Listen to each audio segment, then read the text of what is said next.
सभी साधकों को और आपके अंदर बैठे उस परमात्मा को मेरा नमस्कार। आज का लेसन है प्रेम का महत्व यानी सच्चा ज्ञान। ईश्वर को जानने के लिए अधिक जानना जरूरी नहीं, अधिक सरल होना जरूरी है। हम सोचते हैं ज़्यादा पढ़ लेंगे तो समझ आ जाएगा, ज़्यादा सुन लेंगे तो मिल जाएगा, लेकिन सत्य यह है ईश्वर ज्ञान से नहीं समर्पण से मिलता है, भाव से मिलता है। जहाँ अहंकार है मैं जानता हूँ ऐसे कहता है, वहाँ ईश्वर रुक जाता है। जैसे जैसे अहंकार जाएगा वैसे वैसे ईश्वर पास आता हुआ जाएगा। जहाँ हृदय में कुछ नहीं जानता कहता है, वहीं से यात्रा शुरू होती है। संत कबीरदास जी बताते हैं, पोथी पढ़ पढ़ जग महुआ, पंडित भया न कोय, ढाई आखर प्रेम का पढ़े सो पंडित हुए। संसार के लोग सारी उम्र किताबें पढ़ते रहे, शास्त्रों में उलझे रहे, पर मन नहीं बदला। अगर केवल पढ़ने से ही ज्ञान मिलता तो आज दुनिया में दुख, द्वेष और घमंड नहीं होता। हमने शास्त्र पढ़े, किताब पढ़ी, पुस्तक पढ़ी, लेकिन हमारा अहंकार नहीं गया, दुख दर्द कम नहीं हुए, लोगों के प्रति घृणा कम नहीं हुई, तो इसका मतलब क्या हुआ? हमें वो ज्ञान प्राप्त नहीं हुआ, सच्चा ज्ञान। सच्चा ज्ञान का मतलब है कि जब हम लोगों के प्रति घृणा कम कर देते हैं, वो ही सच्चा ज्ञान है। सामने वाले के अपनी तरह सामने वाले को समझें, वही सच्चा ज्ञान है। भगवान, ये संसार ईश्वर ने बनाया है और सबके अंदर ईश्वर है, तो भगवान सबसे प्रेम करते हैं। मेरे अंदर भी है, आपके अंदर भी है, जितने भी लोग हैं सबके अंदर है, लेकिन हम नफरत करते हैं लोगों से। ये नफरत ही ईश्वर से हमें दूर करती है। अगर इंसान नफरत करना छोड़ दे तो ईश्वर हमेशा पास होता है। जिस व्यक्ति ने नफरत नहीं की, घृणा नहीं की, किसी को दुख नहीं पहुंचाया, जो सीधा सज्जन होता है, उसका दुनिया में कोई कुछ नहीं बिगाड़ सकता। ईश्वर हमेशा उसकी मदद करता है। उसके लिए कोई ना कोई रास्ता हर परिस्थिति में मिल ही जाता है। आज के समय में देखिए, हम प्रवचन भी सुनते हैं और ज्ञान की बातें भी करते हैं। हम मंदिर जाते हैं, पाठ पूजा करते हैं, सब कुछ करते हैं। अब वो दिखावा हुआ या मन का हुआ,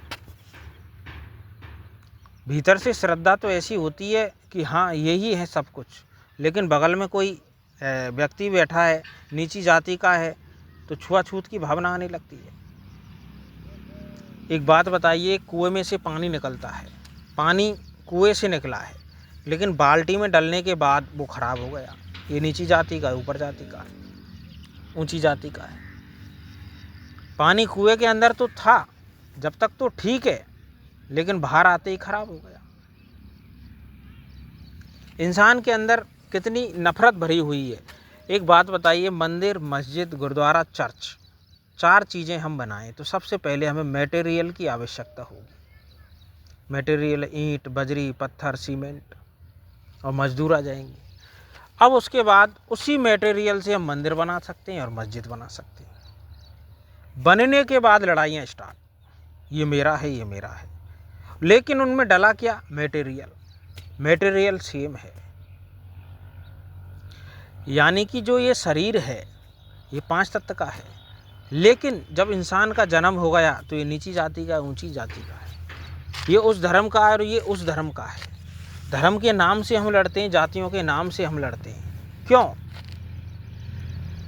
क्योंकि इंसान के पास वो सच्चा ज्ञान आया ही नहीं, प्रेम आया ही नहीं। जब प्रेम आ जाएगा तो इंसान लड़ेगा ही नहीं। प्रेम एक ऐसी चीज़ है जो संसार को सही दिशा में ले जा सकती है। हम दिन रात प्रवचन सुनते हैं, संतों की वाणियाँ सुनते हैं, लेकिन छोटा सा अपमान सहन नहीं कर सकते। किसी बात पर हम अड़ जाएं अपनी बात को छोड़ना मुश्किल लगता है, सामने वाले को ही धुकाओगे आप, वो झुक जाएगा, लेकिन आप नहीं झुकोगे, किसी चीज़ पर अड़ जाओगे, चाहे वो गलत ही हो। और जो व्यक्ति बिल्कुल नरम बन जाए, सरल बन जाए, तो ये समझ जाओ वो झुक रहा है, यानी उसकी भक्ति सही है। भक्ति की पहचान क्या है? तुम्हारा हृदय एकदम नरम बनता हुआ चला गया, लोगों के प्रति द्वेष, घृणा, नफरत होना बंद हो गया, तो साक्षात ईश्वर तुम्हारे अंदर है। ईश्वर एक एहसास है। भगवान श्री कृष्ण गीता में अर्जुन से कहते हैं, सारे श्लोकें जब वो बता देते हैं, सारी बातें उसको बता देते हैं, जब उससे कहते हैं अर्जुन अब तू सब कुछ भूल जा। जैसे एक माँ अपने बच्चे को प्यार करती है, इसी प्रकार जो माँ अपने बच्चे को प्यार करती है, प्रेम करती है, वही प्रेम ही ईश्वर है। सब कुछ भूल जा, किसी चीज़ को याद मत रख, ये संसार एक प्रेम है। इसी संसार में स्वर्ग है और इसी संसार में नरक है, कहीं जाने की ज़रूरत नहीं है। भगवान कोई दूर नहीं है। एक बात बताओ आप, अगर भगवान किसी मंदिर में ही है, तो जिससे मंदिर में मूर्ति रखी हुई है, जिस मूर्तिकार ने उस मूर्ति को बनाया है, तो वो बेचता ही क्यों? पैसा चढ़ावा उसी के पास आता, उसको बेचने की ज़रूरत ही नहीं पड़ती। हमें इतना सोचना चाहिए, कोई भगवान किसी ताले में बंद थोड़ी रहेगा कि ये ताले में बंद है, या मंत्रों के अंदर भगवान है। मंत्रों के अंदर भगवान नहीं, उनकी सिद्धियां हैं। ना जप में ना तप में। कबीरदास जी की एक वाणी है, वो याद नहीं आ रही है। ना जप में ना तप में ना मंत्र में, ना सिद्धि में ना रिद्धि में। इस प्रकार है कि मैं किसी में नहीं हूँ, मैं तो सबके अंदर हूँ। एक बात बताओ आप, भगवान श्री कृष्ण का जन्म नहीं हुआ, राम का जन्म नहीं हुआ, इससे पहले कोई राम नाम लेता ही नहीं होगा, कृष्ण का नाम लेता ही नहीं होगा। नामों में क्या रखा है? कुछ भी नहीं। नाम आप कुछ भी रख लो, भगवान नाम से थोड़ी आते हैं, भगवान भावनाओं से आते हैं। जैसी जिसकी भावना वैसा उसका फल। हर समय सही साबित होना जरूरी लगता है। कबीर साहब पूछते हैं, कैसा ज्ञान है?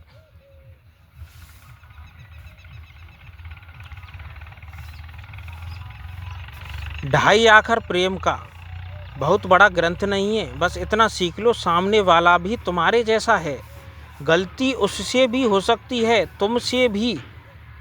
प्रेम में अहंकार नहीं होता। जो यह समझ गया वही सच्चा पंडित है। जहाँ प्रेम है वहाँ अहंकार नहीं मिलेगा, और जहाँ अहंकार आ गया वहाँ भगवान नहीं मिलेगा। जितने भी हम पूजा पाठ करते हैं, सब जगह पैसे लिए जाते हैं। भगवान श्री कृष्ण गीता में कहते हैं, जहाँ पैसा है वहाँ मैं नहीं हूँ। भगवत गीता की पुस्तक आप पढ़ोगे तो आपके ये समझ में आएगा। वो कह रहे हैं कि जहाँ पैसा है वहाँ मैं नहीं हूँ, जहाँ अहंकार है वहाँ मैं नहीं हूँ। लेकिन फिर भी कोई पंडित होगा या कोई, मैं किसी की बुराई नहीं करता हूँ, कोई भी धर्म हो, वो कहता है कि मेरी फीस इतनी है। जहाँ फीस है वहाँ ईश्वर नहीं है। जो व्यक्ति आपसे फीस नहीं लेता है, निःशुल्क ज्ञान आपको देता है, वहाँ ईश्वर है। जो व्यक्ति आपसे फीस ले रहा है, तो वो तो घिसा पिटा हुआ ज्ञान है, शास्त्रों वाला, वो ज्ञान नहीं है। बिना फीस के कोई आपके घर में कथा करे या आपको रास्ता बताए, वो आपकी श्रद्धा है, आप कुछ भी दो उसको। जब ईश्वर पर इतना ही भरोसा है तो उसको फीस लेने की क्या आवश्यकता है?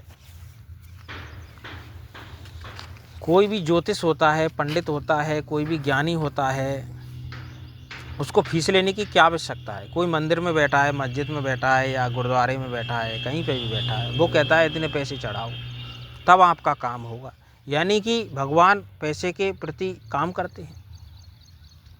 भगवान श्री कृष्ण का एक किस्सा है। जब गोकुल में बारिश नहीं हो रही थी, तो गोकुलवासी कह रहे थे कि इंद्र भगवान हैं, वो नाराज़ हैं, इसलिए उनके लिए आप आहुति दो, मंत्रों की पूजा पाठ करो, हवन करवाओ, यज्ञ करवाओ। तो भगवान श्री कृष्ण कहते हैं कि वो भगवान नहीं है, वो तो एक व्यापारी हुआ। जो आपसे हवन यज्ञ करवा रहा है तो वो भगवान कैसे हुआ? वो तो व्यापारी हो गया। तो व्यापारी ही रहेगा। भगवान कभी अपने भक्त से कुछ नहीं मांगते सिवाय भाव के। उनके लिए सिर्फ भाव चाहिए, यानी प्रेम। सच्चा प्रेम वो ही करेगा जहाँ कोई स्वार्थ नहीं है। कोई व्यक्ति आपसे सच्चा प्रेम करता है जहाँ कोई स्वार्थ नहीं है, तो वो केवल ईश्वर ही कर सकता है आपको। ईश्वर के अलावा आपको कोई नहीं कर सकता। ईश्वर एक ऐसी शक्ति है जहाँ आपको सच्चा प्यार ही मिलेगा। इस दुनिया में सारे लोगों से बुराइयां ली संत नामदेव जी हैं, जो बचपन में नीची जाति से थे। संत नामदेव जी आज से 13 से 14 से ईस्वी के हैं। तो उसका एक किस्सा है, वो मैं आपको बताता हूँ। एक बार क्या हुआ था, उनके माता पिता कपड़ों का काम करते थे, तो वो बाहर गए थे। तो वो अपने बच्चे से कह के गए थे कि आप ठाकुर जी विट्ठल भगवान, इनको आप भोजन कराना, पानी पिलाना, फिर आप खाना खाना। वो 12-13 साल का बालक था। उसके बाद वो अपने शहर चले गए व्यापार के लिए। तो बालक वो ही सुबह नहाया धोया, सारे काम टाइम से करके और भोजन रख दिया। भगवान भोजन करिए आप। अब भला मूर्ति भोजन क्यों करेगी? सुबह से शाम हो गई, भोजन नहीं किया। तो बालक ने भी कुछ नहीं खाया, क्योंकि माँ बाप ने कह रखा था। आगे चल के क्या हुआ, दूसरे दिन और तीसरे दिन, 3 दिन गुजर गए, लेकिन कुछ भी नहीं खाया। उसके बाद क्या होता है, 3 दिन बाद स्वयं भगवान उस बच्चे की भावनाओं को देखकर मूर्ति से निकले और उसके साथ भोजन किया। और उसके बाद लगातार संत नामदेव के साथ भोजन किया। बच्चा क्या जानता है। और कुछ दिन बाद उसके माता पिता आ गए। माता पिता आते ही बालक से पूछा कि बेटा तूने भगवान को भोजन करा दिया? हाँ पापा, हाँ मम्मी, मैंने भोजन साथ ही किया था। तो माँ बाप अचंभे में रह गए। भोजन साथ किया था? हाँ, मैं और भगवान दोनों बैठ के साथ भोजन करते हैं। मैंने कहा बेटा तू पागल तो नहीं हो गया है? क्योंकि माँ बाप भी एक मूर्ति को जैसे हम भोग लगाते ऐसे भोग लगाते थे।